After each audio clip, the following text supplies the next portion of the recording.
ಶಂಭುಲಿಂಗನೆಂದರೆ ಭಯವಿಲ್ಲ, ಶಂಭುಲಿಂಗನೆಂದರೆ ಕಷ್ಟವಿಲ್ಲ, ಅವನಿಲ್ಲದೆ ಏನೂ ಇಲ್ಲ.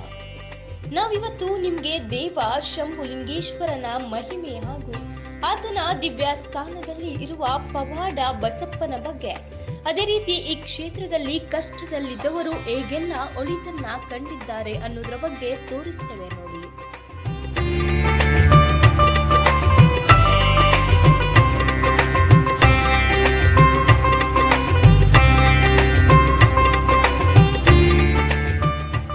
ಎತ್ತ ನೋಡಿದರೂ ಭಕ್ತ ಸಮೂಹ, ಮನದಲ್ಲಿ ಶಂಭುಲಿಂಗನ ಆರಾಧನೆ, ಜೊತೆಗೆ ಬಸಪ್ಪನ ಗುಣಗಾನ.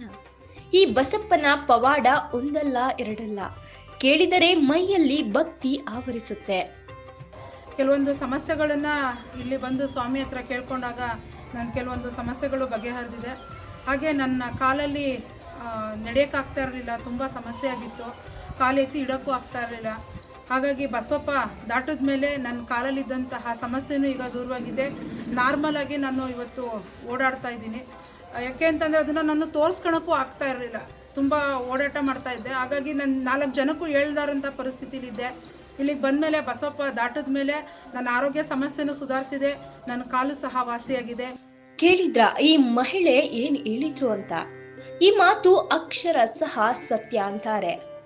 ಈ ಬಸಪ್ಪ ಒಂದು ಬಾರಿ ಕಷ್ಟದಲ್ಲಿ ಇರುವವರನ್ನ ಹಾದು ಹೋದರೆ ಸಾಕು, ಅದು ಅದೆಂತಹ ಸಮಸ್ಯೆ ಇರಲಿ, ಆರೋಗ್ಯಕ್ಕೆ ಸಂಬಂಧಿಸಿದಂತೆ ಇರಬಹುದು, ದಾಂಪತ್ಯ ಜೀವನಕ್ಕೆ ಸಂಬಂಧಿಸಿದಂತೆ ಇರಬಹುದು, ಎಲ್ಲವೂ ಕೆಲವೇ ದಿನಗಳಲ್ಲಿ ನಿವಾರಣೆ ಆಗಿರುತ್ತಂತೆ. ಇನ್ನು ಮತ್ತೊಂದು ವಿಚಾರ ಅಂದ್ರೆ, ಯಾರಾದ್ರೂ ಮುನಿಸಿಕೊಂಡು ಮನೆ ಬಿಟ್ಟು ಹೋಗಿದ್ರೆ ಅವರನ್ನ ಕೆಲವೇ ದಿನಗಳಲ್ಲಿ ವಾಪಸ್ ಮನೆಗೆ ಬರುವಂತೆ ಮಾಡ್ತಾನೆ. ಇದು ನಿಜವಾಗಿಯೂ ಬಸಪ್ಪನ ಪವಾಡ ಅಂದ್ರೆ. ಈ ಬಸಪ್ಪನ ಶಕ್ತಿ ಇಷ್ಟೇನ ಅಂದ್ಕೋಬೇಡಿ. ಯಾರಾದ್ರೂ ಮನೆಯಲ್ಲಿ ಕಳ್ಳತನವಾಗಿದ್ರೆ ಸಾಕು, ಬಸಪ್ಪನ ಬಳಿ ಬಂದು ಹೇಳಿಕೊಂಡ್ರೆ ಕೆಲವೇ ದಿನಗಳಲ್ಲಿ ಕಳುವಾಗಿದ್ದ ಮಾಲುಗಳು ವಾಪಸ್ ಸಿಗುತ್ತವೆ.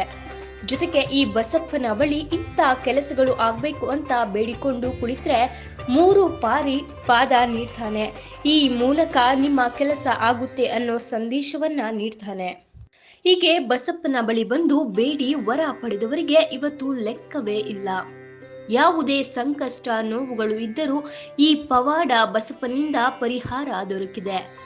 ಇಲ್ಲಿ ನಡೀತಾ ಇರೋ ಬಸಪ್ಪನ ಪವಾಡಗಳು ಕಂಡು ಎಲ್ಲ ಧರ್ಮೀಯರು ಇಲ್ಲಿಗೆ ಬರ್ತಾರೆ.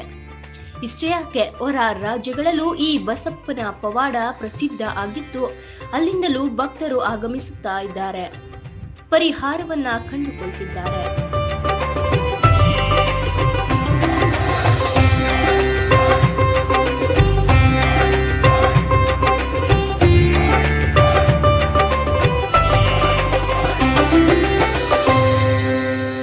ಇದರ ಜೊತೆಗೆ ಇಲ್ಲಿ ತೀರ್ಥ ಸ್ನಾನದಿಂದ ಬೇಡಿಕೊಂಡಿದ್ದು ನೆರವೇರುತ್ತದೆ. ಕಂಕಣ ಭಾಗ್ಯ, ಸಂತಾನ ಪ್ರಾಪ್ತಿ, ಚರ್ಮ ರೋಗಗಳು ಎಲ್ಲವೂ ನಿವಾರಣೆ ಆಗ್ತಾ ಇದೆ.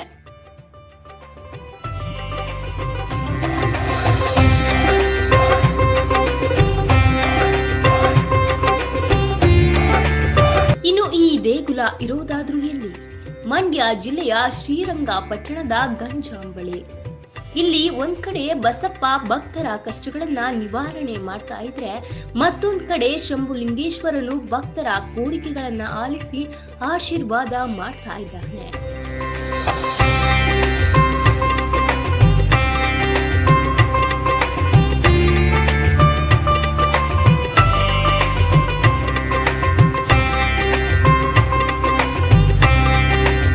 ಈ ದೇಗುಲ ಹೇಗೆ ನಿರ್ಮಾಣ ಆಯ್ತು ಅಂದ್ರೆ, ಅದೊಂದು ದಿನ ಅರ್ಚಕರ ಕನಸಿನಲ್ಲಿ ಕಾಣಿಸಿಕೊಂಡ ಭಗವಂತ, ನಾನು ಇಲ್ಲಿ ಸರ್ಪ ರೂಪಿಯಾಗಿ ಬಂದು ನೆಲೆಸುತ್ತೇನೆ ಅಂತ ಹೇಳಿದ್ದಂತೆ.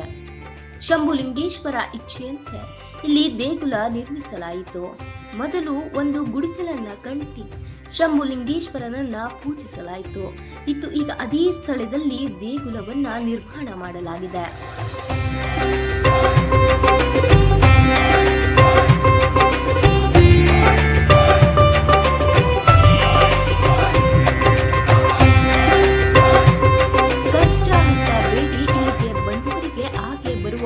ಲೆಕ್ಕವೇ ಇಲ್ಲ. ಹಾಗೆ ಬಂದವರಿಗೆ ಶಂಭುಲಿಂಗೇಶ್ವರ ಅಭಯ ನೀಡಿ ಬೇಡಿದ್ದನ್ನ ಕೊಟ್ಟು ಕಳಿಸ್ತಾ ಇದ್ದಾನೆ. ಪವಾಡ ಬಸಪ್ಪನು ಕೂಡ ತನ್ನನ್ನ ನಂಬಿ ಬಂದವರಿಗೆ ಇಲ್ಲ ಅನ್ನದೇ ಪರಿಹಾರ ನೀಡ್ತಾ ಇದ್ದಾನೆ. ಇದರಿಂದ ದಿನದಿಂದ ದಿನಕ್ಕೆ ದೇಗುಲಕ್ಕೆ ಬರೋ ಭಕ್ತರ ಸಂಖ್ಯೆ ಹೆಚ್ಚಾಗ್ತಾ ಇದೆ. ಈ ಸ್ವಾಮಿ ಸನ್ನಿಧಿ ಗ್ರಾಮದಲ್ಲಿರ್ತದೆ ದೇವರಿದ್ದು ಸೊಂಬಲಿಂಗೇಶ್ವರ. ಆ ಸೊಂಬಲಿಂಗೇಶ್ವರ ಸಪ್ತದ ರೂಪದಲ್ಲಿ ಇಲ್ಲಿ ನೆಲೆಗೊಳ್ಬೇಕಂತ ನಮಗೆ ಆಜ್ಞೆ ಆಗ್ತಾಗ ಒಂದು ಗುಡಿಸಲು ಪೂಜೆ ಮಾಡಿ ಈ ಸ್ವಾಮಿ ಇಲ್ಲಿ ಹಲವಾರು ಕಷ್ಟಗಳು ಹೊಡೆದು ಬಸಪ್ಪನವರು ಸ್ವಾಮಿ ವರದಲ್ಲಿ ಒಲ್ದು ಬಂದಿರ್ತಾರೆ. ಮೊದಲನೇ ನಂದಿ, ಇವಾಗ ಶಿವೈಕ್ಯ ಆಗುವರು, ಇವಾಗ ನಂದಿ ಇಲ್ಲ, ಇವಾಗಿರೋದು ಎರಡನೇ ನಂದಿ. ಹಲವಾರು ಕಷ್ಟಗಳು ಹೊಡೆದು ಮಕ್ಕಳು ಕೊಟ್ಟು ಏನೇ ಹೋಮಾಚಾರ, ಯಾವುದೇ ದುಷ್ಟಶಕ್ತಿಗಳು ಮತ್ತೊಂದು ಹಲವಾರು ಏನೇ ಸಮಸ್ಯೆಗಳು ಕಷ್ಟ ಅಂತ ಬಂದು ಈ ಸನ್ನಿಧಿಗೆ ಬಂದು ಸ್ವಾಮಿ ಅರ್ಪಣೆ ಮಾಡಿ ಸಂಕಲ್ಪ ಅವ್ರ ಇಷ್ಟಾರ್ಥಗಳು ಮನಸ್ಸಲ್ಲಿ ಏನು ಎಣ್ಕೊಂಡು ಆ ಕಾರ್ಯಗಳೆಲ್ಲ ಬಸವಣ್ಣ ದೇವ್ರಿಗೆ ಎತ್ಕೊಟ್ಟವ್ರೆ.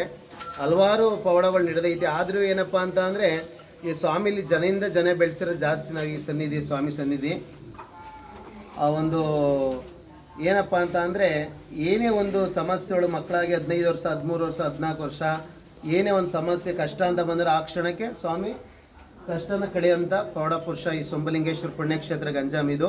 ಇಲ್ಲಿಗೆ ಬಂದು ಎಲ್ಲ ಕೇಳಿದ್ವಿ, ನೋಡಿದ್ವಿ, ಎಲ್ಲ ಗುಡ್ಡಪ್ಪರು ಈ ಥರ ಅಂತೆಲ್ಲ ಹೇಳಿದ್ರು. ನಮ್ಮ ಮಕ್ಕಳಿಗೆ ಸ್ವಲ್ಪ ಸಮಸ್ಯೆ ಇತ್ತು, ತುಂಬ ಕಡೆ ತೋರಿಸಿದೋ, ಹಾಸ್ಪಿಟ್ಲಿಗೆ ಮತ್ತು ಸುಮಾರು ಕಡೆ ದೇವಸ್ಥಾನ ಕಡೆ ಎಲ್ಲ ಹೋಗಿದ್ದೋ, ಅವ್ರಿಗೆಲ್ಲೂ ಒಳ್ಳೆಯದಾಗಿರಲಿಲ್ಲ. ಇಲ್ಲಿ ಅಂದರೆ ನಾವು 2018ರಿಂದನೂ ಬರ್ತಾಯಿದ್ವಿ. ಆವಾಗ ನಮ್ಮ ಮಕ್ಕಳನ್ನ ಕರ್ಕೊಬಂದು ಈ ಥರ ಎಲ್ಲ ತೋರಿಸಿ ಇಲ್ಲಿ ಬಸಪ್ಪನ್ನ ಇದು ಮಾಡಿ ಅಭಿಷೇಕದ ನೀರೆಲ್ಲ ಹಾಕಿಸಿ ಅವ್ರಿಗೆಲ್ಲ ಏನೇನು ಮಾಡಬೇಕು ಎಲ್ಲ ಮಾಡಿದ್ರು. ಆಗ ಅವ್ರು ತುಂಬ ಚೆನ್ನಾಗಿ ಹುಷಾರಾದರು. ಎಲ್ಲ ಹೆಸರುವಾಸಿಗೆ ಆಗೈತೆ. ಎಲ್ಲರಿಗೂ ಈ ವಿಚಾರ ತಿಳಿಬೇಕು. ಈ ಥರ ಇಲ್ಲೊಂದು ದೇವಸ್ಥಾನ ಐತೆ ಸೊಂಬಲಿಂಗೇಶ್ವರ ಬಸಪ್ಪ, ಬಂದು ಎಲ್ಲರಿಗೂ ಒಳ್ಳೇದು ಮಾಡಬೇಕು. ಆಮೇಲೆ ಎಲ್ಲ ಕಡೆನೂ ಎಕ್ಸ್ಪೆಂಡ್ ಆಗಬೇಕಿದೆ, ಎಲ್ಲ ಕಡೆನೂ ಗೊತ್ತಾಗಬೇಕು ದೇವಸ್ಥಾನ ಈ ಥರ ಐತೆ ಅಂದರೆ. ಕೆಲವು ಜನ ಇಲ್ಲಿ ನಮಗೆ ಒಂದು 10 ಕಿಲೋಮೀಟ್ರ್ ನಮಗೆ ಗೊತ್ತಿರಲಿಲ್ಲ, ನಮ್ಮ ಹುಣಸೂರಲ್ಲಿರೋದು. ಅವ್ರು ಹೇಳೋ ಮುಖಾಂತರ ನಮ್ಗೆ ಗೊತ್ತಾಗಿರೋದು. ಈ ವಿಚಾರ ಎಲ್ಲರಿಗೂ ಗೊತ್ತಾಗಬೇಕು. ಬನ್ನಿ, ಎಲ್ಲರೂ ಬನ್ನಿ, ಒಳ್ಳೇದಾಯ್ತದೆ. ಆಮೇಲೆ ಬಸಪ್ಪ ಆಯ್ತಲ್ಲ, ಬಸಪ್ಪ ತುಂಬ ಕಷ್ಟವಾದ ಬಸಪ್ಪ. ಒಳ್ಳೇದಾಗಲಿ ಎಲ್ಲರಿಗೂ, ವಿಚಾರ ಎಲ್ಲರಿಗೂ ತಲುಪಲಿ ಅಂತ ಕೇಳ್ಕೊತೀನಿ.